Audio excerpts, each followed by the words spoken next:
students, this is Sir Daniel Khan. Today again we are here with online lecture number 5 for class metric physics. In previous lecture we have discussed about Newton's law of gravitation. आज हम कुछ difference मालूम करेंगे between G and capital G.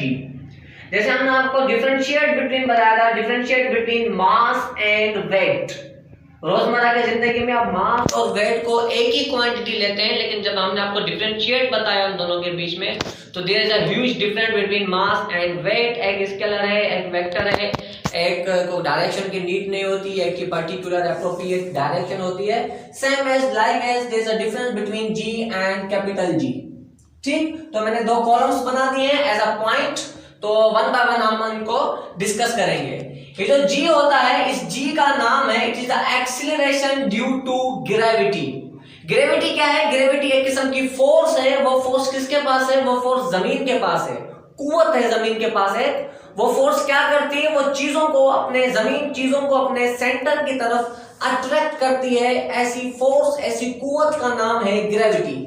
और जिस acceleration से objects, bodies जमीन की तरफ मूव करती हैं, टुवर्ड्स द जमीन फॉल करती हैं, तो उस एक्सीलरेशन को हम कहते हैं एक्सीलरेशन ड्यू टू ग्रेविटी.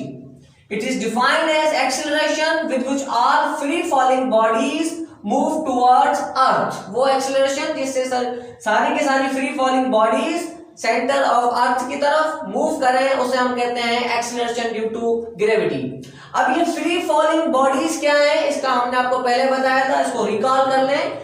वो ऑब्जेक्ट्स जिन पर जो एयर रेजिस्टेंस है वो क्या हो? नेग्लिजिबल, ना होने के बराबर. If air resistance is negligible, तो आप क्या करें? एक हैमर हो आपके हैंड में, एक तरफ फीदर हो, दोनों को आप सेम टाइम सेम प्लेस पे फेंकें तो नीचे आके जमीन पर दोनों एक साथ गिरेंगे.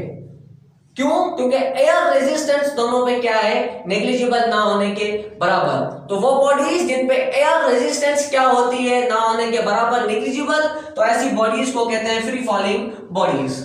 इस एक्सीलरेशन ड्यू टू ग्रेविटी को हम जो डिनोट करते हैं वो करते हैं स्मॉल g से.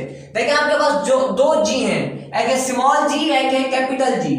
तो इसलिए मैंने यहां डिफाइन कर लिया है, it is denoted by small g. ठीक, अब इसकी जो वैल्यू है, इसकी हम लेते हैं average value on sea level. इसकी वैल्यू चेंज होती रहती है.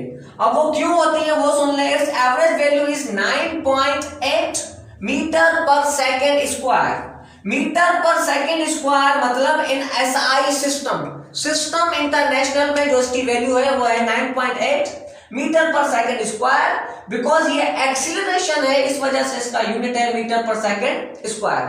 अगर बात करें CGS सिस्टम की या गॉसियन सिस्टम की, तो उसमें इसकी वैल्यू है 980 सेंटीमीटर पर सेकेंड स्क्वायर. और अगर British engineering system FPS system की बात की जाए तो उसमें इसकी वैल्यू होगी 32 फुट पर सेकेंड स्क्वायर. ठीक, इसकी जो वैल्यू है G की, ये चेंज होती रहती है. ये हमने एवरेज ली है ऑन द सी लेवल. लेकिन जैसे जैसे आप जमीन से ऊपर जाएंगे या जमीन के अंदर डेप्थ में जाएंगे, इसकी वैल्यू क्या होती है? डिक्रीज होती है. ऊपर जाने से, एल्टीट्यूड पे जाने से इसकी वैल्यू डिक्रीज होगी. ऑन द डेप्थ, जमीन के अंदर जाने से भी इसकी वैल्यू क्या होती है? डिक्रीज होती है. क्योंकि इफेक्टिव मास जो होता है अर्थ का, वो क्या होता जाता है? जैसे जैसे हम जमीन के अंदर जाते हैं तो जमीन का जो इफेक्टिव मास है वो कम होता रहता है. और इस G की वैल्यू डायरेक्टली प्रोपोर्शनल है मास के. जिस प्लेनेट का मास ज्यादा होगा वहां पर वैल्यू ऑफ G भी ज्यादा होगी. जिस प्लेनेट का मास कम होगा वहां वैल्यू ऑफ G भी क्या होगी? कम होगी. आप एल्टीट्यूड पे जाएं, G की वैल्यू डिक्रीज होगी. आप डेप्थ में जाएं तब भी G की वैल्यू क्या होगी? Decrease. But on the surface level इसकी average value 9.8 metre per second square and system international. It's value change with distance from centre of the earth. इसकी वैल्यू डिस्टेंस के साथ क्या होती है? डिक्रीज होती है. तो this is all about acceleration due to gravity. अब बात करें कैपिटल G की, तो इस कैपिटल G की जो डेमोन्स्ट्रेशन है, जो इसका नाम है, वो है universal gravitational constant. Universal gravitational constant मतलब ये जो फोर्स है बिटवीन टू मासेस, ये यूनिवर्सल ग्रेविटेशनल कांस्टेंट कहलाती है। और ये फोर्स की जो इसकी जो वैल्यू है जी की, ये कुल कायनात में पूरी यूनिवर्स में कांस्टेंट है, ये वेरी नहीं होती, ये वेरी नहीं होती। दो मासेस हैं, दो मासेस का जो मास है वो 1 किलोग्राम है और दोनों मासेस के बीच का जो डिस्टेंस है वो 1 मीटर स्क्वायर है। तो ये आपको इसकी जो वैल्यू मिलेगी वो मिलेगी 6.67 exponent -8 newton metre square per kilogram square. इस यूनिवर्सल ग्रेविटेशनल कांस्टेंट को हम डिनोट करते हैं कैपिटल जी से, ठीक। सिस्टम इंटरनेशनल में इसकी value 6.67 exponent -8 newton metre square per kilogram square. और बात करें सीजीएस सिस्टम की तो ये बन जाएगी 6.67 एक्सपोनेंट -8, ठीक, और 9 centimetre square per kilogram square. Value of gravitational constant ji was determined by Cavendish. इसकी जो वैल्यू है जी की, ये फर्स्ट सक्सेसफुली जो डिटरमाइन की थी, कैलकुलेट की थी, वो थी लॉर्ड कैवेंडिश ने।